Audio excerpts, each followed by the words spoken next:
Hi everyone, I am Sudeshna. I'm your host. If you don't know me already, I run a blog called The Abundant Psyche and this channel. And I find inspirational people all around, and I try and get as much knowledge as I can from them and share it back with you. So on this journey I met Rachel, and Rachel is here with me today. Rachel Rotabi, she holds a certification in personal training, nutrition, coaching, and functional medicine. So you might wonder what it has to do with uh, career development and personal development, but actually coaching people to overcome their physical and mental barriers is something Rachel's great at. So she calls herself a functional health coach. And I am really excited to be speaking to Rachel because she is a mom of two and she has a reformed medical device professional. Rachel specializes in helping busy women cover what really holds them back from losing weight. And these come into stress, nutritional deficiencies, hormonal imbalances, and so on. So, even if you are not a woman trying to lose weight, I think there's something that we all need to take away from what she has to say, especially around stress management and how that affects both our physical and mental well being. So, Rachel, thank you so much for joining us. I'm so excited to have you. Yeah, thank you, Sudeshna. I'm happy to be here. Great. So, Rachel, we had a chat the other day, and I was really intrigued by what you told me about your journey into the healthcare space and then from there on into nutrition. So just tell me a bit more. Can you repeat for our audience what that background was? Sure, yeah. Well, I actually, almost 20 years ago, went to college for mechanical engineering. And when I was getting ready to graduate, I was figuring out what field I wanted to go into for work. And I learned about the field of biomedical engineering, where you actually help, create devices that doctors use in the procedures that they do. It's like, oh, that's so cool. Like I've always loved science. And I thought that would be a really cool way to use my degree in a way that's going to help people. So that's what I did. I spent well over 11 years in the medical device space. I started in engineering, and then I realized that the marketing folks were the ones that were calling the shots and telling us what to do. And so I made my way over there, and I worked in sales for a little bit as well, then back into marketing. And I was there at a crazy time, at least in the US. We had this big initiatives from Obama called Obamacare that really changed the way, in good ways. It really was about, trying to get better quality care and getting everyone access to healthcare. However, in the process, it caused a lot of changes within the medical device space. There were a lot of layoffs, and the hospitals too were greatly affected and had layoffs and a lot of cost Mm. cutting. So I don't know if you've ever worked in the healthcare space with consulting, sedation, or for anyone in your audience, but yeah, I mean, definitely a lot of changes. This is around 2014. And so at the time, I had a 2-year-old daughter, and I had already had one miscarriage. And, it just was a really stressful time career wise. And so I Mm. decided, and at the time I was traveling all over the country, and my husband was as well. So I decided to take a step back and, reevaluate. And on my way out, I actually had my second miscarriage.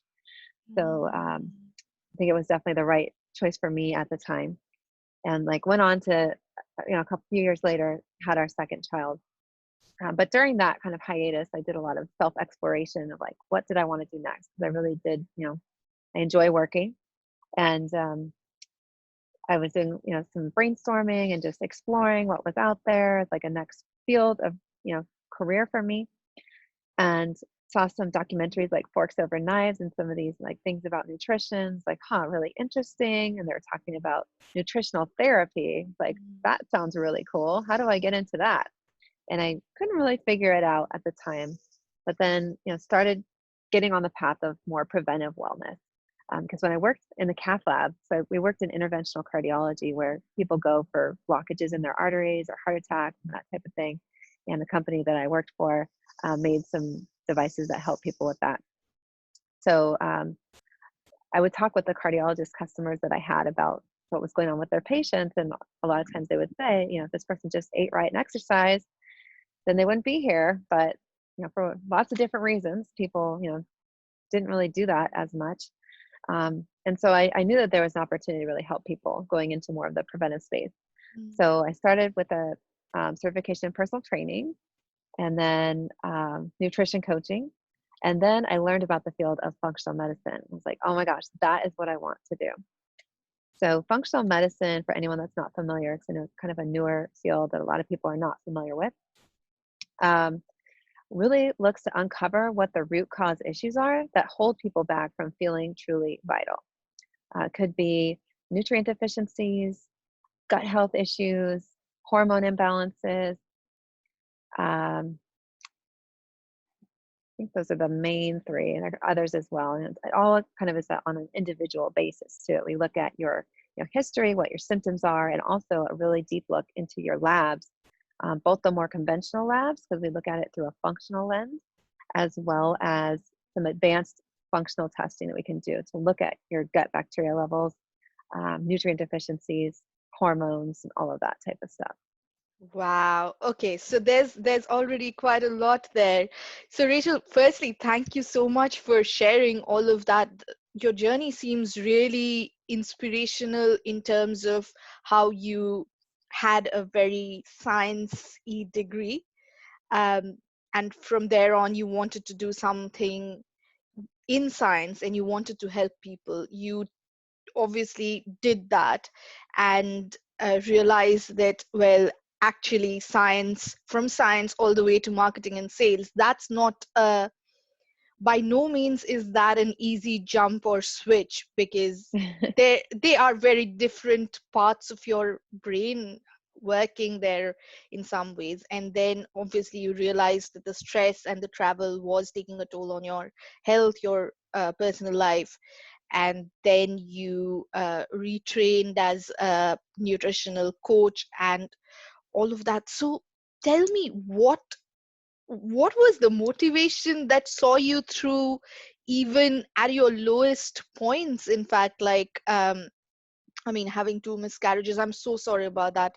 And sharing, thank you for sharing that with us, because that is extremely personal in some cases. So thank you for sharing that. So I'm really curious to understand what made you sail through and kind of still be inspired about helping people, giving it back, managing the stress, and making it big. Yeah, well, I just, I think there's just so much opportunity to help people. And, especially here, I live in the US. There are a lot of opportunities to make our healthcare system better too. Mm, So I'm hoping to either, make a small impact through my practice or, potentially maybe through, working for a company that's involved with, functional medicine and getting that into a much bigger, in front of much bigger audiences and getting it, possibly integrated into our healthcare system to be able to make a big impact in terms of, people and really getting people well. Um, so I think that really has been the thing that's been a motivator for me. And just, I think in some level, feeling, confident in myself that I do have something to offer, um, to the world and, to a company or, to my clients, whatever it is. yeah. And also, I guess when you think of nutrition and personal training, you automatically do not think of functional medicine.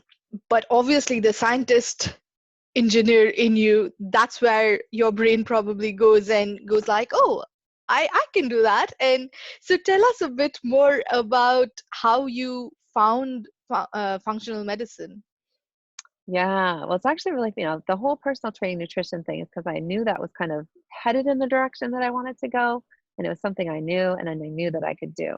But I was really lucky that I found out about functional medicine. It was actually through a friend. She sent me a podcast and I was like listening to, with I don't know if anyone maybe in the audience knows Rich Roll. He's like a plant-based Mm-hmm. thought leader, I guess. And he had Jeffrey Bland on his podcast, who is a functional medicine doctor. He's actually one of the pioneers of functional medicine.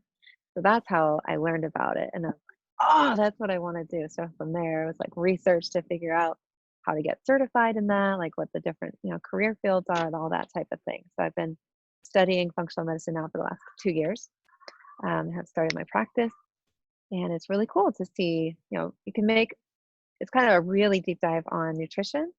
And it's really cool to see some of the changes that you're able to help people make in their lives. Like I've had some of my clients come off of medications. Mm. Um, had a lot of clients because I do deal with weight loss a lot because of my personal training background. So a lot of folks that have reversed their pre-diabetes, or I have a client who's type 1 that has brought her A1C number into a level that's under control now, where it was like out of control before. Um, so it's really cool to be able to help people, on a really deep level with their health. And I think, especially for women, they find it really inspiring. Like, oh my gosh, if Mm. I can get better, this way, then I can also do these other things. And so it helps them feel a Yeah. lot more empowered to take care of their health. Yeah. Okay, so you know what? My audience has a bunch of quite young and ambitious professionals who are great at prioritizing their career, sometimes not very great at prioritizing their health, um, be it stress, be it um, sometimes poor eating habits, lack of sleep, all of those things that probably you experienced in your earlier career as well. So, what would you tell them about functional medicine? Yeah, well, I think one of the key things that functional medicine really honors, there's all of this advanced testing and all that stuff, but there's a lot of foundational things that are really important. And if you don't have those foundational things in place, then a lot of the other stuff's not going to really make that as big of a difference. And I think one thing people really don't understand is the impact that stress, like unmitigated stress, has on our body. And I think that's something that I experienced with those two miscarriages that I had um, earlier on. And I'm now 40, so I'm definitely not a spring chicken anymore. But I do remember the young days, and definitely my career was a really high priority for me at the time. Um, there's also, at least over here, I don't know if the same is true, in London or other places, where your audience is, but there's really a high prevalence of autoimmune conditions. Mm. Um, and other chronic conditions like diabetes and cardiovascular disease. And I think a lot of young people are getting diagnosed with these autoimmune conditions, and a lot of young women are getting diagnosed with PCOS and these other things. And stress definitely can be a key driver in a lot of those things. So, and I will say too, at least I've seen a difference in the last, 5 to 10 years of companies being a little bit more open to like having a more well-rounded wellness, with their, employees, which is awesome. And so that's definitely something I hope that your listeners will take advantage of. And, I think in some ways too, if you take better care of yourself, you're able to Mm. give so much more to everything. Mm. So if you come from a place of health and, you have a lot better mental clarity, um, yeah, so definitely I think that trying to mitigate the stress is important for, people in your audience. Right. And I suppose stress is something so common amongst all of us, whether they be professionals or entrepreneurs or just busy parents. So, what would you tell the listeners who want to work on the stress levels because they know that it's taking a toll on their health and their mental well-being, but they just can't because out of control, right? So, what would your top tips be to handle that? Yeah.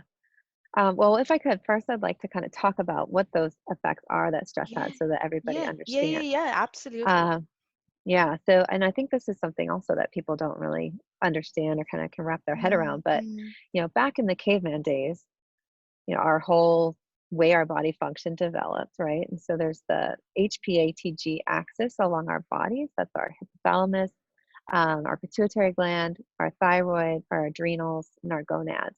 So along that axis is where a lot of different things in our body function. So it's like the brain talking to our organs, making everything work. So And what was that again? Sorry, I'm just curious. It was yeah, HP HPATG axis, or some people just HPATG call it axis. HPA. Okay. But then, they've realized that the thyroid and our gonads, like our reproductive stuff, is also a big piece of this. So it's kind of now called the HPATG axis. Yeah. Um, and so, like, let's say back in the caveman days, we're just cruising along, right? Hunter and gatherer. And then a saber-toothed tiger comes on the scene, and we got to get some quick energy to like get out of there. Mm, And so there would be this whole skewing of the HPATG axis in order to give us that quick energy.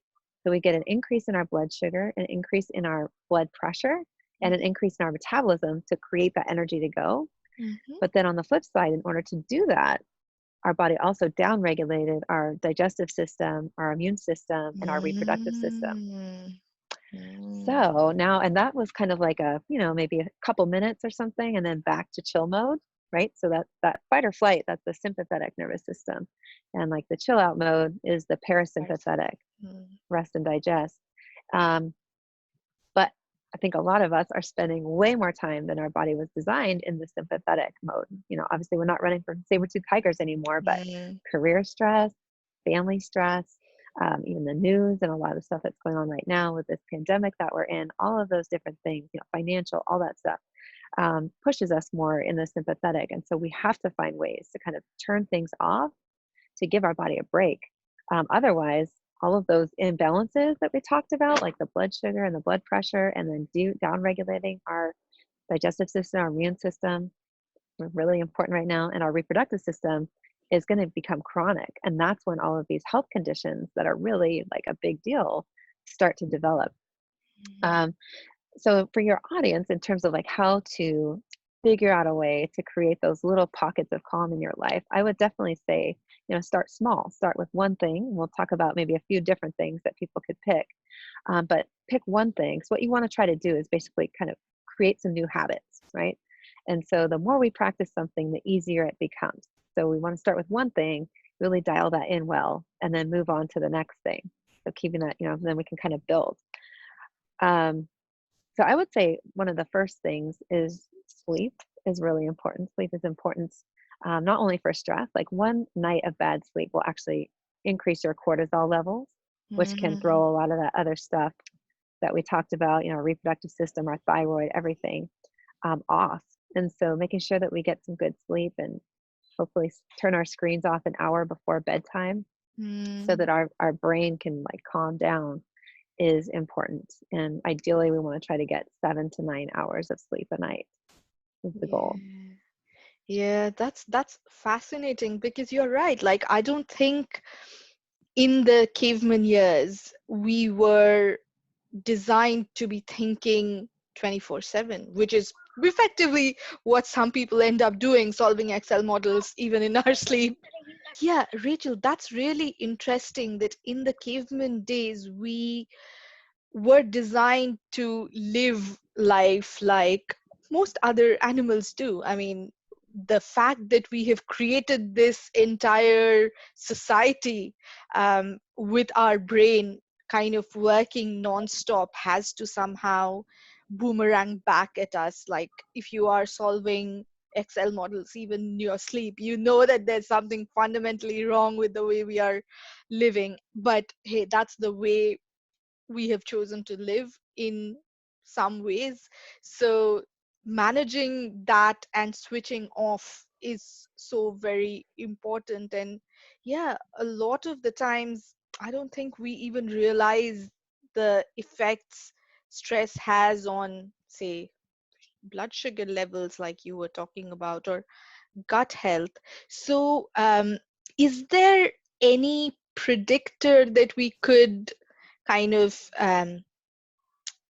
exploit to say that, okay, this is perhaps a stress related issue versus not really, this might be something else going on? Or would you always kind of say first is probably stress, and then if you rule that out, it's other things? Yeah, I think stress definitely is a big driver for a lot of different, conditions or health issues that people could be having. Can definitely contribute to IBS, autoimmune conditions. It can be a driver, one of several, but a driver for developing an autoimmune condition. I also personally know some people that are like, or were type A, go, go, go type people and ended up putting themselves into adrenal fatigue. And that takes a long time to heal from. So, What is yeah, adrenal fatigue? basically, it's kind of when your adrenal glands start to wear out. And so you Mm, have like kind of a flatline cortisol level. Like your cortisol should start, so flip on the screen here, I think. This way. Yeah. So starts high when you first wake up and then drops down towards zero as you get ready for bed. Well, some people will, be like this, and then, it could not drop off, especially if you're having a hard time sleeping at night or staying asleep. right, That could mean you have right. still elevated nighttime cortisol. Mm, Or you can just end up with a flat line. So you wake up feeling tired and you're kind of tired all day long. And that's kind of what the state of adrenal fatigue looks like. And there are tests actually that you can do to kind of see what your cortisol levels look like. But yeah, being able to, you definitely have to go into like almost like a self-care cocoon in order to work your way out of that if you end up in that situation. mm. Takes a long time for the body to heal from that. So um, yes, I would say definitely stress is a major, an issue for sure. And I've Right. actually dealt with it myself. Like I pushed myself into hypertension a couple of years ago. And this was when Mm. I had just started functional medicine school. At the time, I was working at the gym. My husband was traveling 3 days a week, so I was home with the kids. And I think it was all just too much. So I remember sitting uh, in the, I guess the room at the doctor's office, just crying because I was like, how did I let this happen to myself? And, I was in good shape and everything. So I knew that it wasn't diet or not exercising. I knew for sure it was stress that was Mm. the cause of it. And so I made a lot of changes in my life at that point to get things headed back in the right direction. Right. So what changes did you make? Um, so yes, definitely started, sleeping more. Um, what else? I started meditating. Mm. I actually use the Calm app, so it's like 10 minutes a day or so. Yeah. Um, what else? I got a gratitude journal. I think I might have already had it at that point, but I wasn't writing in it, so I started doing that every night, which Yeah. was actually a great way to kind of turn off my brain. And you can kind of put everything in the parking lot for the next day. You like dump everything out and do a little bit of gratitude before you go to bed is a really good way to kind of ensure you get a little bit better sleep. And I did take some supplements in the short term also to help with, stress management and also to help with the hypertension. Mm. Um, yeah, so those were helpful too. I think it's more like a kind of short term triage thing. Yeah. Yeah. Okay. So I personally I do meditate quite a lot, and I think it's worked wonders for me in my circumstances in managing the stress. So you use Calm. I used to use Headspace and Insight Timer for a bit, but now I have a routine that I can sustain without an app almost. So Mm, I think that's been one of the things that definitely centered me more. And I like this concept of a gratitude journal. Why would you say that works for so many people in actually managing stress?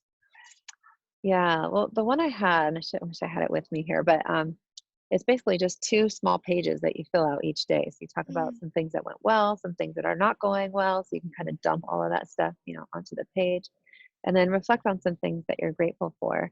And gratitude's actually been shown that it helps kind of rewire the brain mm, and help a lot with, mental health. And so that's, actually when I talk about really easy ways to manage stress, that's definitely one of them. And it doesn't have to be a journal, but one thing we do like with our family is, with our family, or either around the dinner table or when I'm putting the kids to get to bed, we talk about like 3 good things that happened that day.